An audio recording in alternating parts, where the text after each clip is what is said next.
Good evening, everyone. Welcome tonight to another Q&A health session.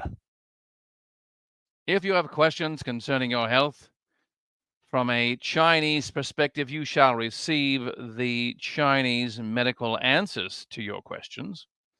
But of course, first we must have someone here to ask questions. That's why the beginning of this ends up being such a strange and bizarre thing, because there's nobody here right now to ask the questions.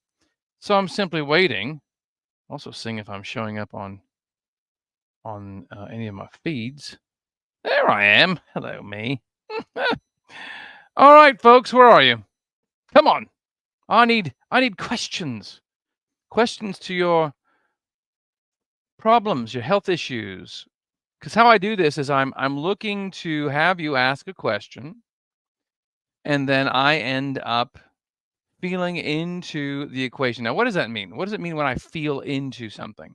What it means is that I am seeing your name pop up or a question pop up, and your energetic signature is attached to whatever you write.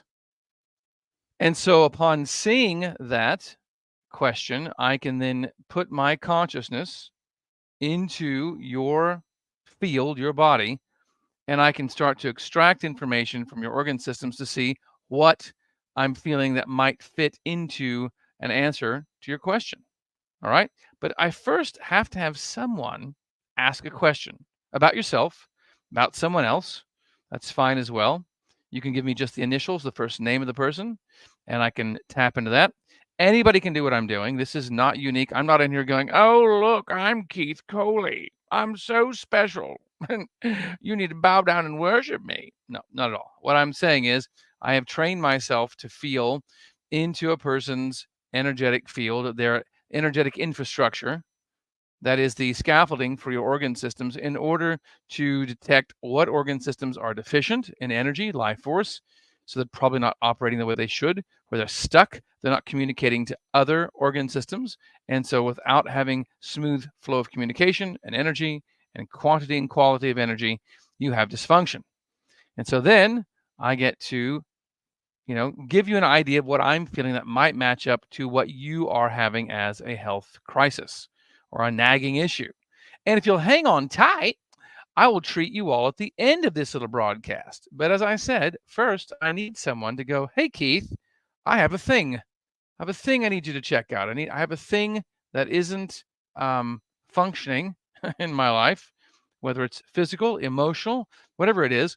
And I am here to try my best to give you an idea, and even maybe on your life's timeline of when an event or events might have occurred that have precipitated your issue that you are having right now. Because often when you're having something going on now, especially if it's a bit of a mystery and why it's happening, there's nothing that's concrete in your recent history that would explain why it's happening. We can look back in your past and see an event, many events that are similar, that start to create enough breakdown of life force and communication between organ systems that you start having issues.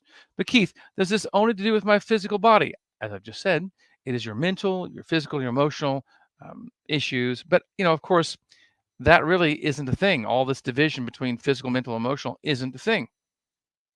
So if you have something you'd like me to tap into, to move my consciousness into, in order to feel what's going on with you, I'd be more than happy to do it. Keith, I'm having a lingering, nagging, whatever.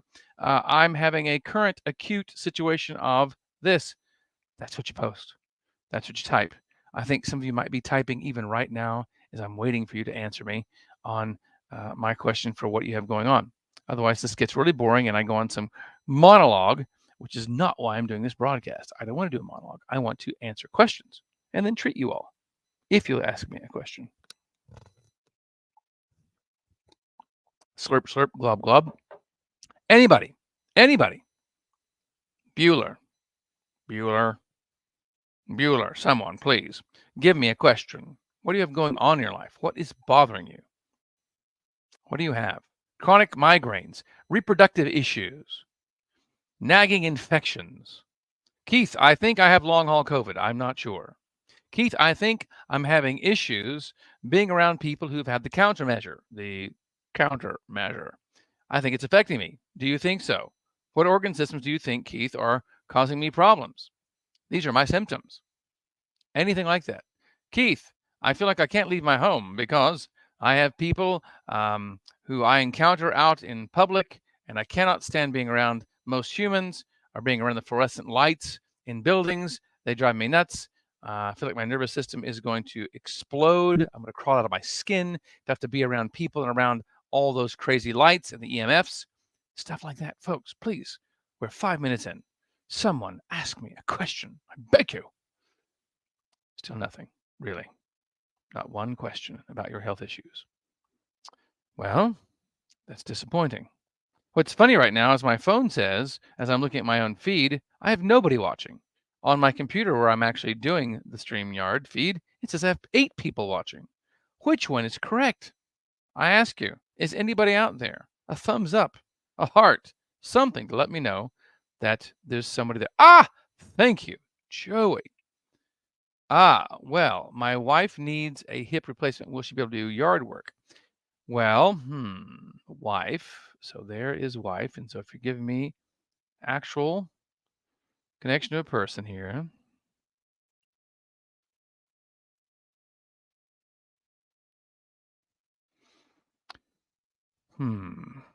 So why are her so her liver's really stuck? The energy is stuck. I don't have my little acupuncture doll to show you guys things. I have to describe it only.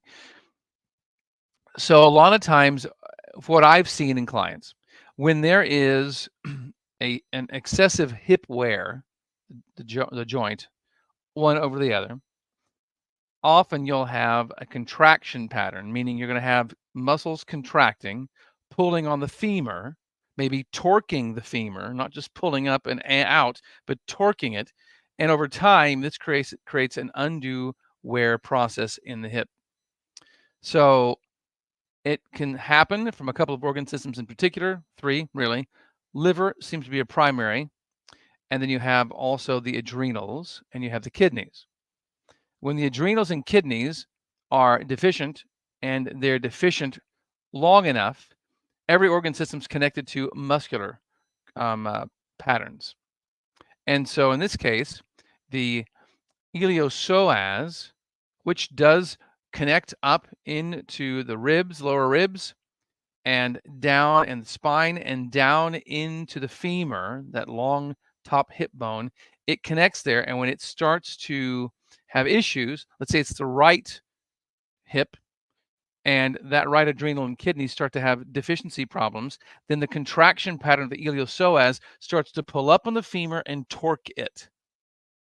If this happens long enough, then you end up having undue wear. That's one reason why that happens. I think it's one that happens frequently. Nobody talks about it. I don't even think I hear chiropractors talk about it often, and that's supposed to be their area. And so first, the question is, once the hip is replaced, has anybody addressed the actual contraction pattern, if that's the case, the reason why? Has anybody addressed that to then release that contraction, to give the adrenals and kidneys the relief they need? If it's the right side, then what you have is the right kidney, the yang kidney, the kidney that has the positive charge, if you will. If you're going to give a negative and positive charge, the left would be the negative charge, the right would be the positive charge. Is anyone addressing that reason for the contraction pattern? Because if she does get a hip replacement, and yet you haven't addressed the underlying issue, she still has this pulling and torquing going on. So, okay, you've replaced this mechanical aspect of it, but you haven't replaced, or not replaced, but to relieve the issue. And so, can she do yard work? Well, has the original issue been resolved? That's my ultimate question, because the hip replacement won't resolve that. It might give relief, but the ultimate reason why the wear and tear took place to begin with is potentially the contraction pattern. So we have to go ahead and address that. What's going on there with that? Is that what she's having as a contraction pattern? Because then my answer is sure she could, if you can relieve the underlying function, dysfunction. JW, hi Keith. My 15-year-old son has ADHD and I want to help him, but not want to go to the big pharma route. Yeah, that's a good one. It's a great one. So my son. So I'm looking at his son, my son. And so if I look at son and I read into the connection, that address to his son and move in. One, why does your 15-year-old son, why is his energy so contracted and also very electrically buzzing? Like his electrical field, his communication field is overloaded. Why is that going on there? He's 15. What's happening there? Um, so let's dig deeper because he shouldn't feel this way. He's 15 years old. What's going on there? So there's the pattern. Let's do this. Let's go do some time travel. Let's go back. He's 15, 14. It's not as strong at 14, 13. Not as strong as it was at 14, 12. Almost not there, 11. Far better, 10. Barely feel it at all. 9. Not really there. So 9, 10. So about 10 or 11-ish, this weird, strange electrical overload pattern, which often is connected to the pattern that is titled ADHD.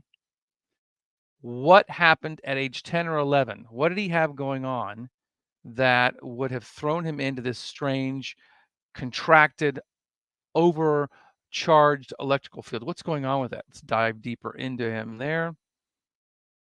And a lot of it's sitting in the pericardium, which lends me to believe with a pericardium issue like that, the pericardium is in this case is an energetic issue. The pericardium is a sacrum of the heart. It's a gatekeeper emotionally of the heart.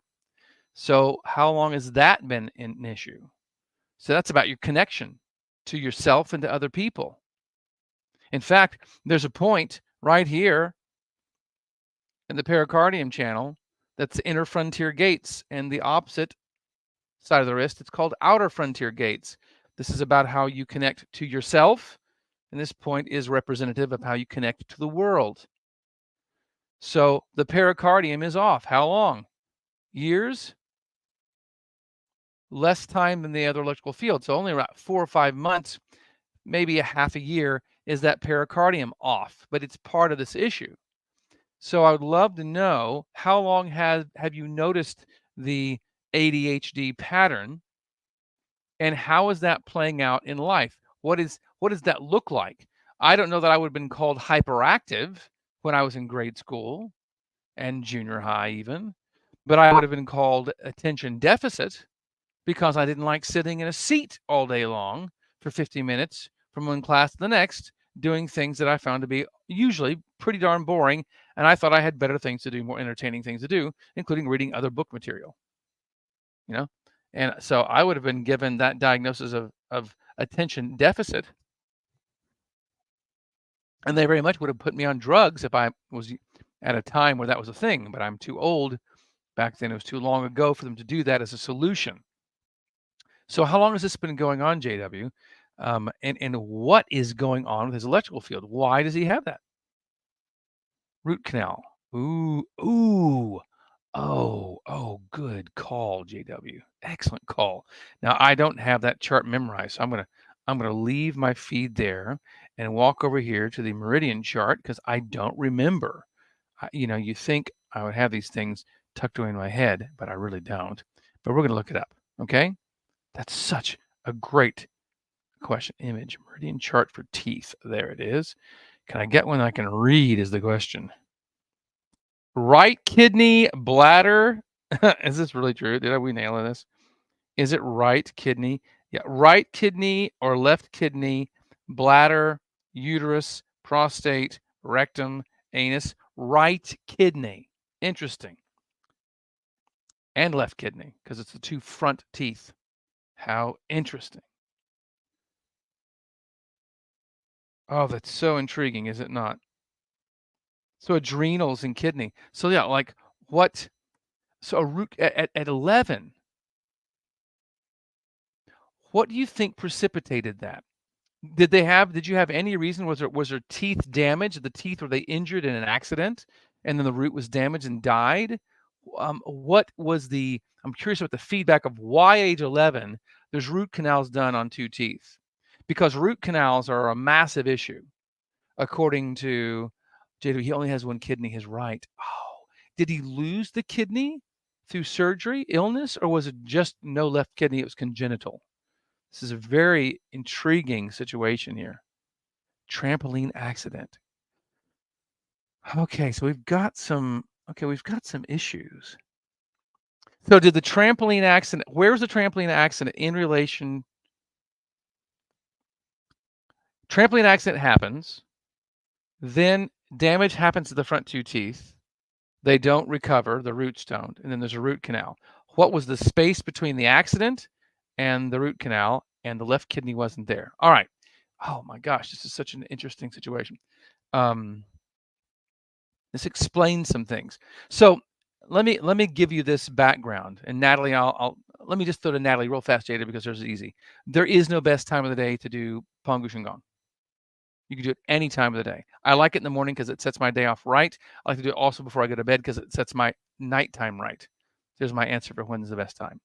All right, so left kidney is the producer of the negative or yin charge that the body needs, and the right kidney is the yang kidney, which is the positive charge. So yang energy is outward and expansive energy, right? And the yin energy is contracted and sinking and cool and calm energy. So if you don't have one of those kidneys, the automatic question is, from an energetic point of view, is the kidney that's there when they're born somehow able to do double duty? Is it producing a positive and negative charge? Is it somehow taking on the load of that?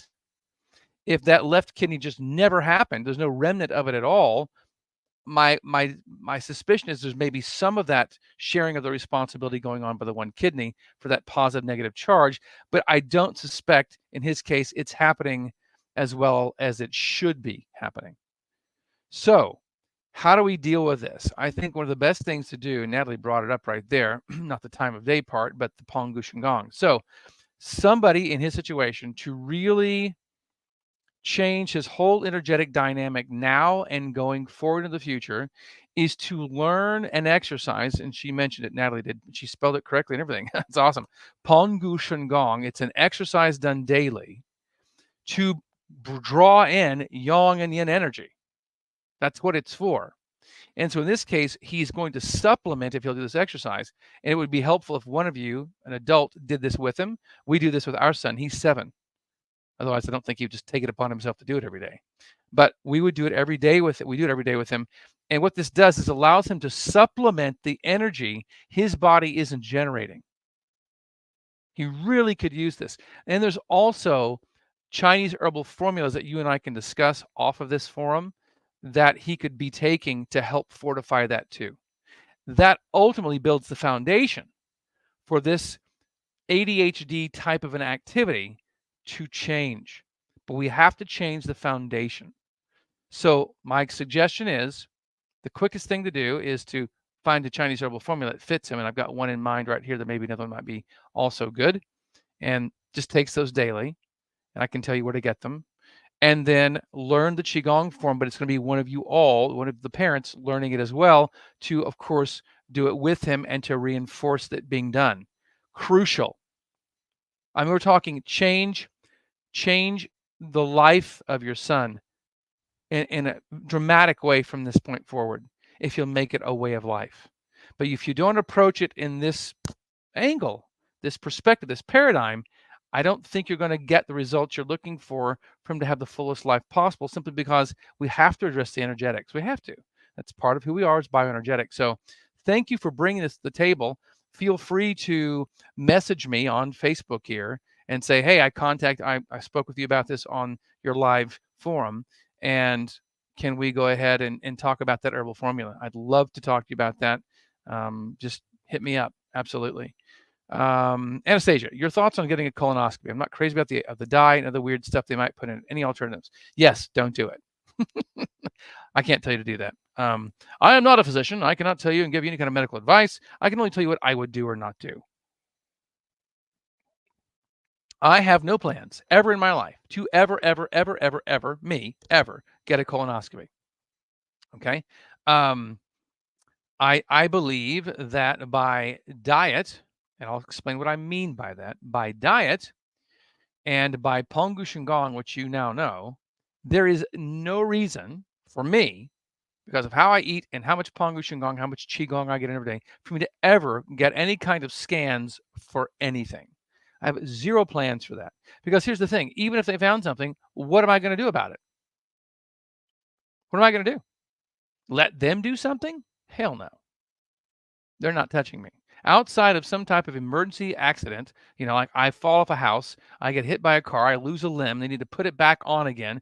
They do that stuff really well. They save people from the brink of death in emergency situations really well. That's where the Western medical world they excel. They're wonderful.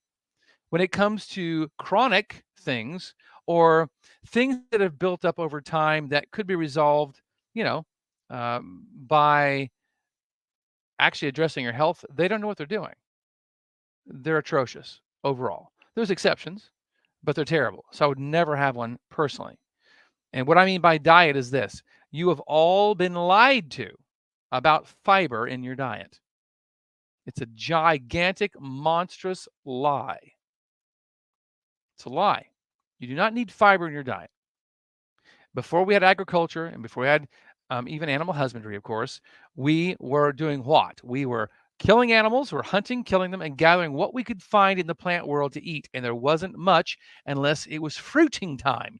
What is fruiting time, Keith? Fruiting time is when the berries are doing their thing. If you happen to have wild apple trees, they're doing their thing, that kind of thing. Those are short little windows unless you live in the freaking equator. And most of us don't. We live off the equator. So like here in North Carolina, you think just because winter's officially over and the trees are budding out and the bushes are budding out, that I can go out in the forest right now and eat some plants? What would I eat? Even the deer are picky. They only eat certain things. So what would I eat out there? So what were we probably eating? I don't know. I didn't live back then before hunting and when we were hunting and gathering, before agriculture and animal husbandry. I didn't live those times, obviously. But we suspect what they were eating was whatever they could get their hands on. So if you were eating fiber, it's because you had to eat some type of horrible tubers. Because remember, we've crossbred all these plants that we found to make them starchier and bigger and more yummy. But in their true ultimate natural sourcing, they were crap. And we just did what we had to do, but we really wanted a freaking giant bison. Or whatever it was you had around you that was a ruminant animal you could kill and eat, because it had nutrient density. So the whole idea you have to have fiber to have a colon that's healthy is absolute BS. Barbara Streisand. It's not true. And we know this. We also know how efficient eating animals is for your digestive system, because we've had some people out there who've had colostomy bags. Right to the small intestine and dumps out into a bag. Okay? And when they eat animal product almost primarily or entirely, there's hardly any waste material in the bag. Well, Keith, that's because all that animal product is putrefying in their small intestine because it forms mucus and their small intestine can't absorb it. Garbage. Propaganda from the freaking Seventh-day Adventists. Not true. Not true. Small intestine has 80+% absorbing the nutrition from animal product. It does not do that from plants. All that fibrous material, your small intestine goes, what are we supposed to do with this? We can't do anything with this. And it shoves it to the small intestine or the large intestine if you have one, and then you poop it out. So you don't need fiber for a healthy colon at all. So to me, diet matters. But the primary thing I would say to everybody, if you want to take care of your colon, don't eat crap. Don't eat processed foods. Do I even have to say this? I shouldn't have to say this. But when I go to the grocery store and I look around at people's carts, I'm like, holy cow, what are people doing to themselves? And you can't tell me it's all about budget, because some of these people walk out and get into really nice cars, much nicer than my car. Much nicer than my car. Maybe they're spending all their money on their car payments. I don't know. Maybe so. Maybe they couldn't really afford that car, but they bought it anyway. So many freaking Forerunners and Toyota SUVs that are brand new. Those are expensive. They're all over the place around here, and these people supposedly have no money. And their shopping carts are full of crap. So don't eat that stuff. And you probably won't have a problem with your colon anyway, no matter how you eat, plant or animal, if you just keep it clean. Anastasia, I highly recommend the Qigong Keith teaches. I wish I'd learned it as a child. What a different life I would have experienced energy-wise. Boundaries with others would have been different. True. I would still be an empath. We all have the potential for that, I'm saying, but would have had the better tools to have the tools to better navigate my day-to-day experiences. Highly recommend for anyone. Thank you, Anastasia. And Anastasia's just getting started. She's just getting started. Her best days and how she feels and operates are yet to come, but they're coming because she's doing something that's going to build that for her. So yeah, Wendy, do you think it's important to eat greens with the carnivore diet? No, I don't. But let's be real. If we're trying to duplicate on some way how our ancestors ate when we were hunting and gathering, you would eat some on occasion though, right? And you'd eat them a certain time of year. And you'd do it either because you couldn't find a kill, and so you're hungry. You're like, well, how do we eat something right now till we can kill our next animal as a group? And you might find something. But think about this. Plants don't have legs. I don't know if you've noticed this. Plants don't have legs. Pay closer attention if you haven't. They don't have legs. They're stationary. So everything in nature tries to survive at least long enough to produce seeds to carry on the species. And since plants don't have legs, they have to do other things to keep you from eating. I said earlier, right? The deer are picky about what they eat. They just eat, hey, it's green. There's green stuff everywhere. Let's just eat everything in sight. And deer don't do that. When we lived in Washington State, on the peninsula of Washington, we had elk in our yard. Did they destroy a lot of things in your yard? They would. But there's some things they wouldn't eat. But how come, Keith? It was green. It was a plant. There were leaves. But plants have their own defense mechanisms. They have their own pesticides, their own ruminant sides. They don't want things eating them, destroying them, so they can go ahead and continue on their life cycle to produce their fruit, their seeds. And then if there's something that dies off when winter comes, so be it. But they want to make it to that point. So they have things, chemicals, biochemicals they give off, pesticides, to keep you from eating the stems and the stalk. Some animals still can pull it off, but others cannot. And so they have a better chance of surviving. That goes for us too. So you have to figure out, what am I able to eat out there that my body's okay with? And this is where the differences between individuals go. I've had people go, Keith, you don't understand. People are so absolutely specific and individual. We're all just such important, special individuals, and we just all have very different needs. Yeah, you do, but you have the same anatomy. You're not. If surgeons don't open up a person and go, whoo, today I really hope when I open up this next client to work on this patient that their organs are the same. I hope all that work in cadaver lab when I was going through medical school, it's going to pay off and I don't have some surprises in here because every person's different. That's not what they face. It's not what they face. Now, are there some differences of tolerance between one person and the next? Yes. My sister-in-law from Brazil lived in the States since she was 12. She can eat black beans and rice, and she has zero gastric distress as far as I know. I have to ask her about it. She goes, nope, I can eat it all day long. I have no problem. No big deal. I'm like, well, if I eat that stuff, I will fart my brains out and blow up like a blimp. My specifically, the little landmass that is Great Britain, that's the majority of my roots, with some French thrown in for good measure and maybe other things I'm not aware of. But that's definitely where my lineage goes from what I can track. And I don't do red beans or black beans or any kind of legume and rice and do well. But she's fine. So there are differences of tolerance. Some people can eat certain plants and have no problems, seemingly. Other people can't. So there are differences. I recognize that. But those are tolerances. So should we? No. Is it important? I don't think it is important. But we did do it. We did do it. Some things we thought were tasty, especially if it was a fruit. But as far as stems and leaves, I don't think we did that unless we thought we had to, or we understood they were medicinal and needed them in that moment as medicine. I think plants are potential medicine, but as a food source, I don't think so much. Are they necessary? Do I have certain things I like to eat though? Yeah, I love potatoes. Holy freaking cow, I love potatoes. I love them. And I don't get much gastric distress from eating potatoes at all. So if I can get some good organic potatoes, I might do those. Angel makes the freaking best French style potatoes, mashed potatoes. Blow your mind. I love those. So is it important? I don't think so. Is it fun and you can get away with it? Yeah. See what those boundaries are for you, what your tolerances are. Tanya, I also wish I'd learned the form earlier. I'm just getting started, but looking forward to it daily. Yeah, Tanya's going to blow up energetically too. You and Anastasia are going to get huge. Wendy's already on that path of getting huge as well. it's going to be your best days are ahead of you for sure on what you're going to experience in your health and just other things that aren't just about getting your health back.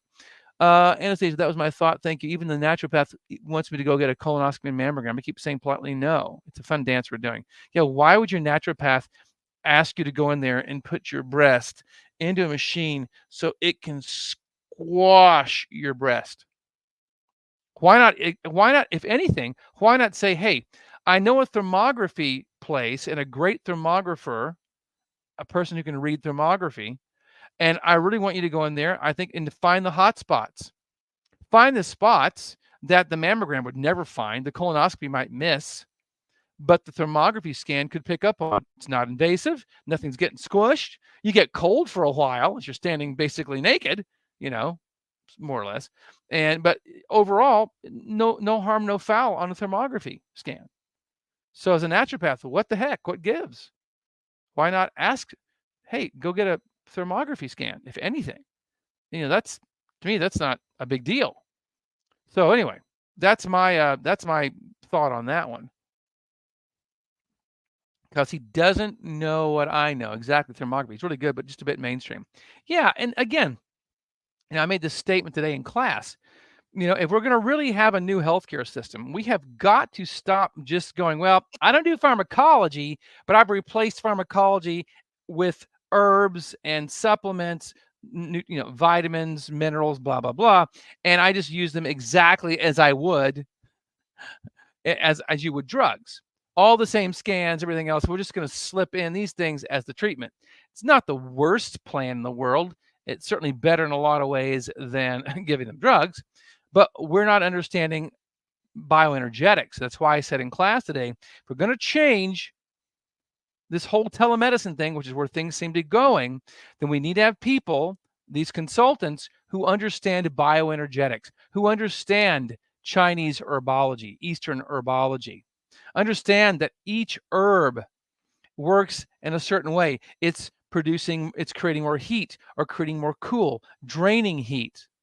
Maybe it's driving the energy deeper into the body, maybe towards a certain organ, maybe helping the energy go up or the energy go down, go its proper direction. Did you know that energetically, organ systems have preferred pathways of energy flowing?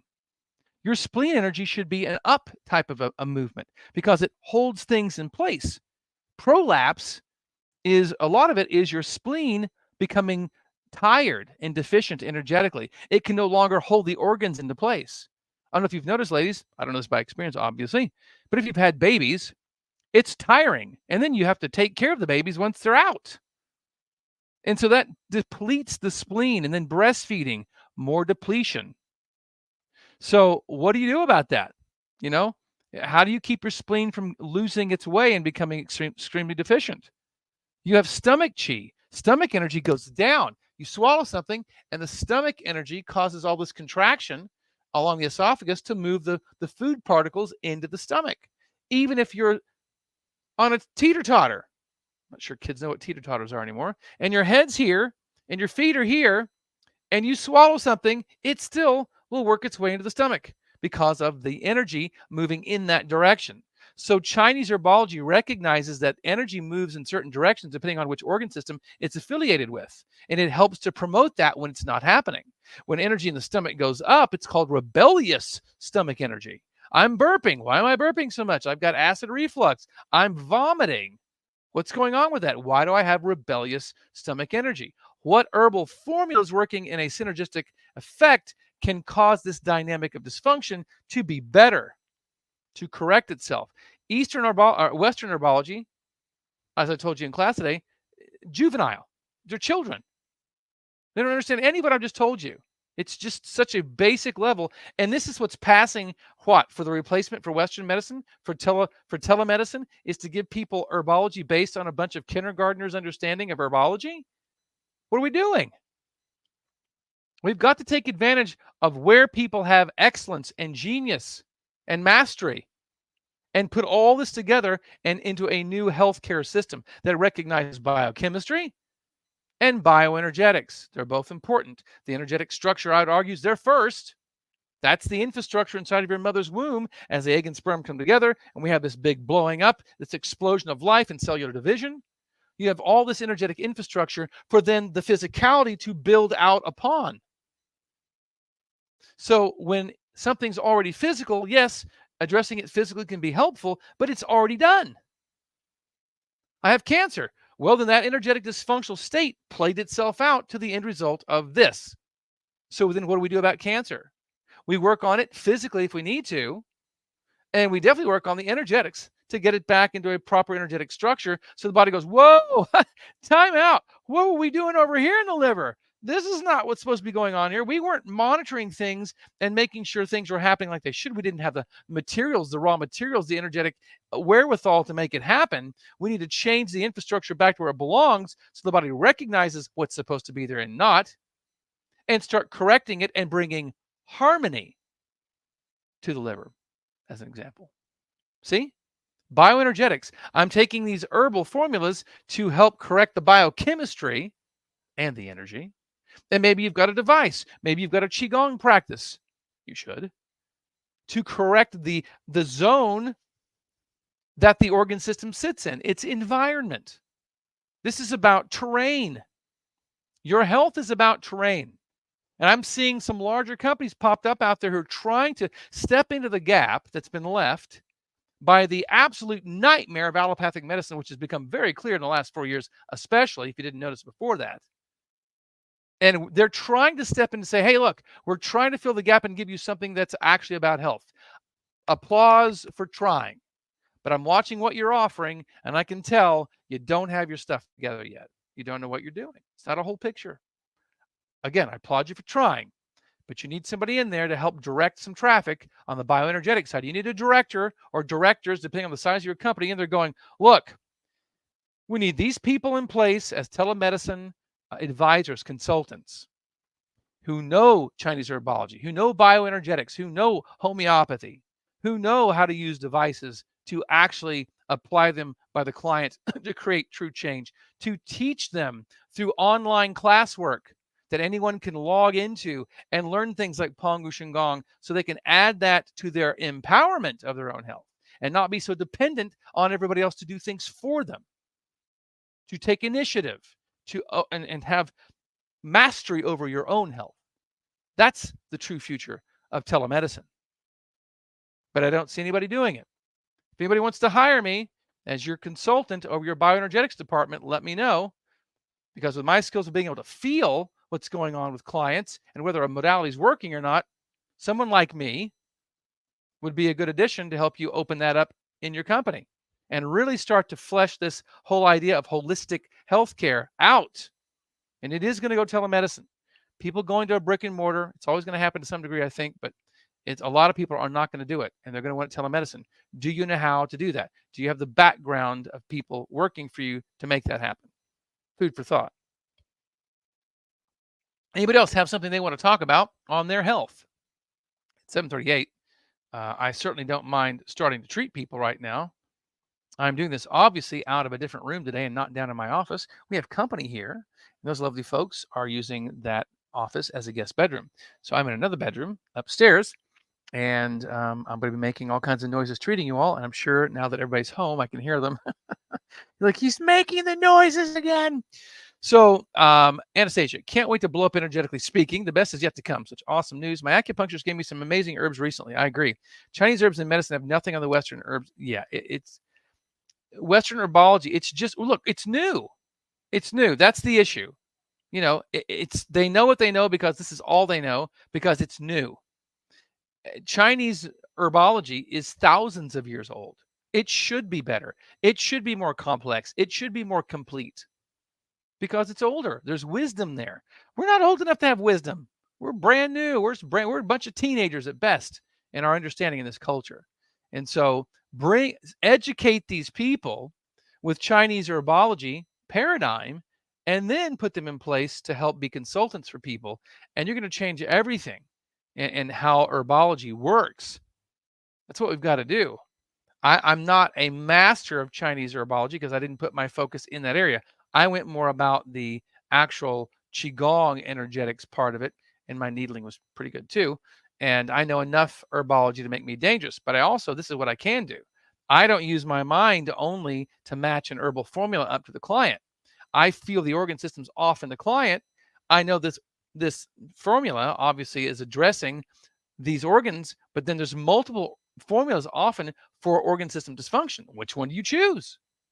Well, I don't have to sit there and try to figure out which symptoms are matching up the best. You can do that. I just go, what is the resonance?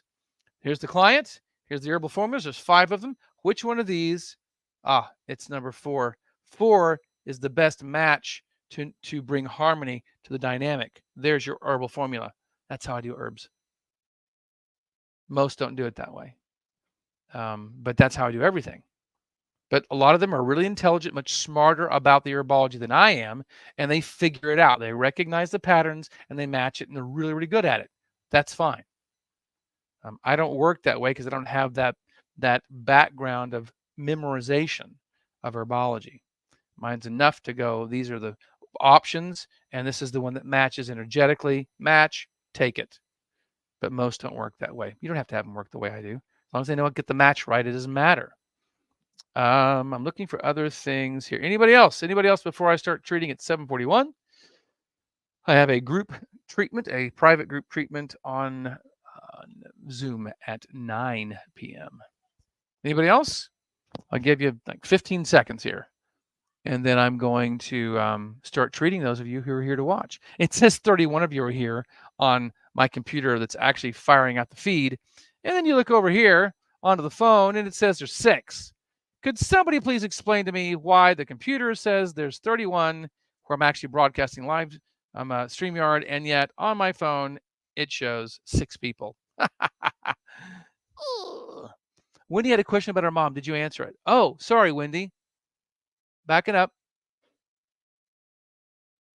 Oh, sorry. Thank you, Anastasia. Sorry about that, Wendy.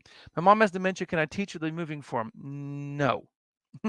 Because you're too new into it. You're not a teacher yet, an instructor. You have to be able to, and this is my description, not Master O's, but you have to be able to take the form, that software that's in you. It has to be mature enough for you then to be able to take and copy that and move that into a person for it to work. Otherwise, they're doing movements and getting partial benefit. Me, anybody else, I don't care who teaches it to her as long as they can make that copy. I would encourage Wendy and anybody else doing the Qigong form to do the necessary steps over the next year or two to become instructors. The more, the better. But yeah, you can't teach her. Now, can it be helpful if she can't execute it perfectly? Yes. Yes, because my son's 7. He does not execute it perfectly. He does not. But his intention is to do so, to do the form. So there's grace extended even when the person can't execute it ideally the way it's supposed to be done. That's the beauty of it, is absolutely there can be benefit for sure. It's worth her learning. Even if she doesn't quite get it right, absolutely worth her learning. Sorry about missing that. Adriana, root canals. Yes. Well, root canals are big no-nos. Huge no-nos. Because those meridians that connect all the organs that are related to all the organ systems, they all connect to a tooth. They all have their own tooth. So if you don't take care of the organ system and or the tooth, because they both affect each other, then you're going to have dysfunction. So what do you do about that, right? Well, you don't put a root canal in. This goes back to JW earlier, and I didn't address this. Thank you. But JW and I will touch base. You don't want a root canal, because then it creates this terrible energetic disruption. Better not to have a tooth there at all. Because also, and this is according to dentists who work in the meridian paradigm, they're like, if you have any kind of weirdness, infection or so on going on in the root of that tooth, then it creates a massive energetic disruption and wreaks havoc in the organ and organ system. And you don't want that. So root canals are big time no-nos. Better not have the tooth.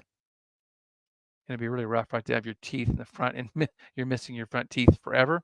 Because then the next question is, well, then what do I do about the gap? Do I put a bridge in? Do I get a have the mounts put into the bone and screw the teeth in? And I don't know. I don't know if the screwing of the teeth in is a thing that's really good or not. I don't know if that's. I think it's better than a root canal. I don't know how much disruption happens though by having that mountain there. There's going to be something that isn't natural, but is it as bad as a root canal? I doubt that it is. I think it's a better option than a root canal. Tanya says, I've had 2 root canals and I agree. Top molars on either side. Yeah. And just look it up. Chinese medicine or Chinese meridian, Chinese teeth meridian chart, or just meridian teeth chart. And it'll pull up all kinds of options to look at. Most of them agree on what is what. Most of them do. And you can see, what's connected. Adriana says, no implants. That's so cringy. Well, yeah, I mean, but some people, they're like, I'm not going to have a big gap in my front of my smile when I'm talking. I don't want people focusing on the hole. I'm going to do something to fill it. Okay. Again, maybe you do a bridge. I think that's an option as long as you have teeth around there to mount it, secure it onto. So that's my answers for that. But yeah, you can't ignore the root canal problem. It's a big issue. And I don't think we've been doing that forever. So we've created probably a fairly recent issue for people in human history. All right. I'm really thankful that the comments here on StreamYard have now started to include comments from all 3 streaming platforms. I'm streaming this simultaneously on Facebook, on YouTube, and on X, formerly known as Twitter. Anastasia, modern dentistry is so barbaric until we learn how to grow our teeth back. Another superpower coming. Wow, that would be amazing, to stimulate another bud to grow and form into a tooth. Yeah, that would be great, wouldn't it? Interesting. I know that there can be more than one adult tooth bud because some people have it. Some people have other teeth popping up in different rows. In fact, there's even rumors that we have red-headed giants in certain continents, like the North American continent, that they've found in other continents, if I'm not mistaken, and they had multiple rows of teeth. Those giants. Interesting. And it says, well, why not? People have grown limbs back, right? Why not teeth? Why can't you grow teeth back? I think, yeah. I think it's certainly possible. I think if we could really get the health quality of each generation better and better, not worse and worse, we have a better chance of that becoming a thing, for sure. Sure could eliminate cavities just eating carnivore. You don't have cavities eating carnivore. It's true. You don't. You don't. Wendy says, I love the giant stories. I know, aren't they cool? I mean, we have so much evidence that there were giants.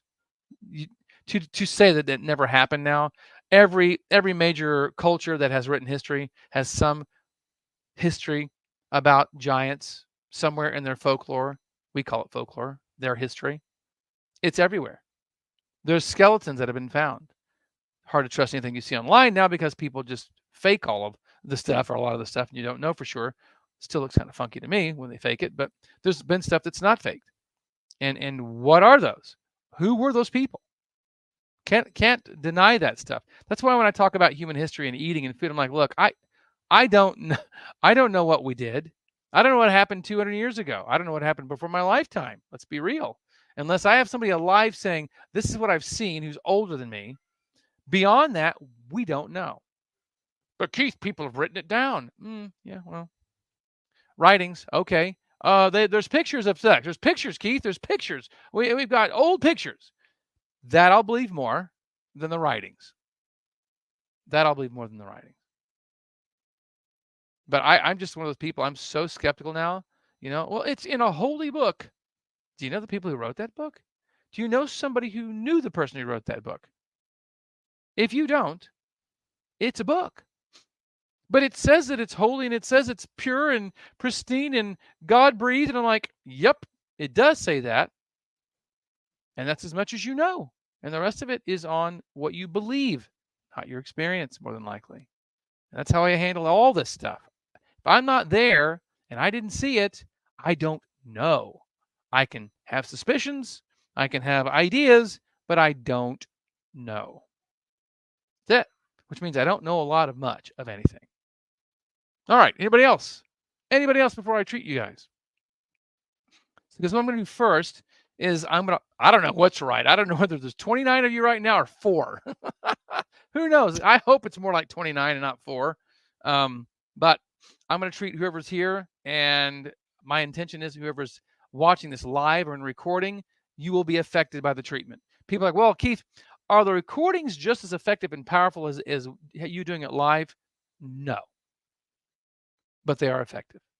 We have blood work, thanks to Vicky Pavlish. I have blood work before and after her doing Qigong herself, and then me treating her before and after her blood work. And there's definite blood work change. I mean, significant blood work change. And because one of those before and afters of the blood work of her live blood analysis was done by her listening to a recording of me treating. Like, I think that was the first thing she did. She goes, hey, wanted to let you know I took blood work after I had a full day of work. My blood work wasn't great. I've got it on video here. I've got the slides, frozen there, pictures. And then I listened to 15 minutes or so of you treating everybody on one of these broadcasts. And then I took the blood work again, and the blood work was very different. So I know it's having benefit being a listened to recording as opposed to live. But live, I've been told by many people, has more punch. And then when we did the 12 Senses event in Boulder, Colorado in January, I had Maureen. She told me, hey, I've watched all your stuff online. Love it. I can feel it. But in person, it's more of an impact. So feedback from one person who's experienced all this saying, hey, in person was more powerful than any other format, recorded, delivery or live on a broadcast. In person's the best. Which, well, cool. Maybe Angel and I should do some live events in some place fairly easy for people to get to, and have a few days of us teaching and doing live events and stuff like this. So anyway, all right. So I want to feel the group out. Whoever's here, let's just ask for everybody who's here. I can tell some of you are doing Qigong because there's way more life force than typical. Maybe it's also because there's actually 29 people and not 4. So here's everybody. So what's the major issue? What's the one theme?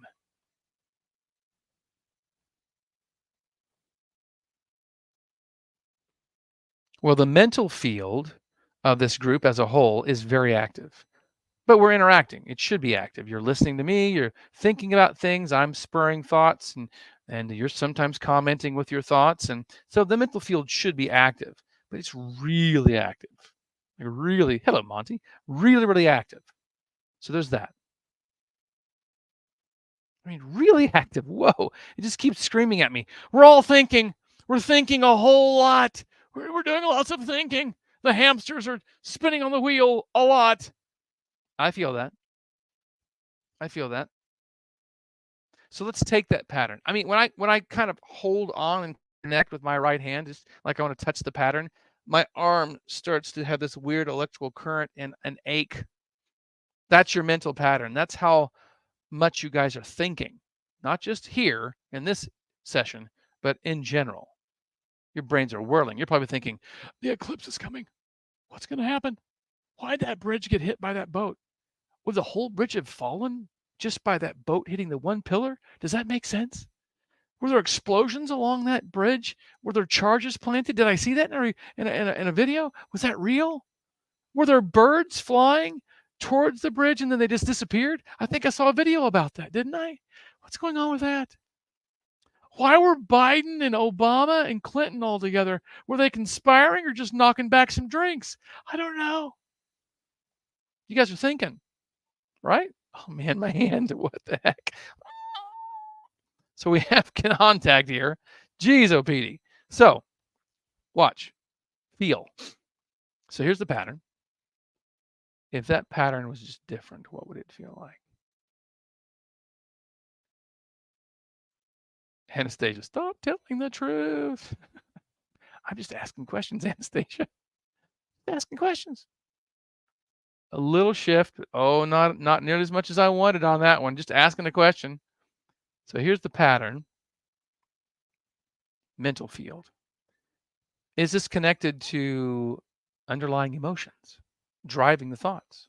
Because thoughts trigger the emotions, but are the emotions triggering the thoughts? Yes. Now there's an underlying fear, of course, but that's not the first thing I'm getting. The first thing I'm getting that's saying work on this next is how sad you all are. You're sad about our future collectively as a planet. You're sad about the country you're living in. You're sad about the people you've already lost, like they're dead. You're sad about the people you're afraid are going to die or have health issues. Maybe it's you as one of those people. You're sad about how you're going to make ends meet with what seems like a dying economy and a currency that's dying in the United States for sure. Some would say it's dead. It's the last gasps of it functioning. And that a lot of way of living in life and quality of life is headed down the toilet. Some of it. I'm feeling you guys have reactions inside to what I'm saying. So there's the metal. So if, and I don't know how this is going to turn out, if this grief pattern could align in a way that allows all of these people to feel the much bigger picture, to feel the larger overall influence, the umbrella influence, the driving influence of that uncreated creator. The Taoists would say the Tao. Many others would say God. That if that grief pattern could attach, connect, and port into, feel the flow of that, there we go. What would that feel like? And then if we could plant our feet on the ground, on this earth that we live on, and be rooted down into it at the same time, and feel the sustenance that comes up from the earth into our bodies. Yes, it comes up from the food, but energetically, it's moving up into your body. And ideally, you have heaven, the connection to heavens, the connection to earth, flowing into your body, and you having a state of harmony. So if that were to happen, if even only for a moment, what would that feel like? And if you can find that state, if you can just allow that state to happen, then you can anchor, you can put a bookmark, a little mark that says, remember this moment. Here's my mnemonic. Here's my sign, my word that connects me to this moment, that I can call on that word or sign or bookmark of a sort to bring me back into this moment again. So I'm just going to suspend my disbelief that things could be different and entertain that it could be different. And I could let the heavens and the earth connect in me and have a much bigger picture on where things are going for me personally and for humanity. What would that feel like? And just let go of needing to control it and just let it happen. And if you like what's happening, bookmark it. Find a word that describes it and then let that word anchor to the state. So when you use the word in the future, you call up the state.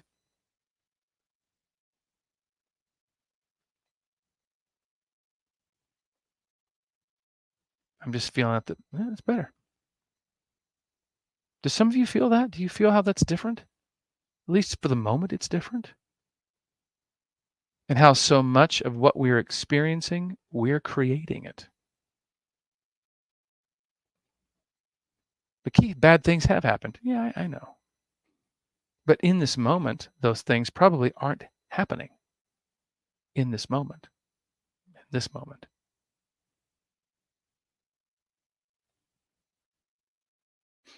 So let's take that lung pattern, though. Let's work on clearing out your lungs.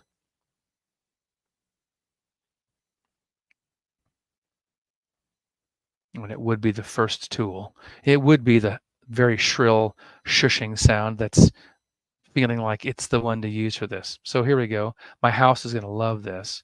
Your ears are going to love it too, but it works pretty darn well. So here we go. This is your lungs and the sadness that you're holding in it. The sadness that you've had, the sadness that you're anticipating coming, that sadness. Shh, shh, shh, shh, shh, shh, shh, shh, shh, shh,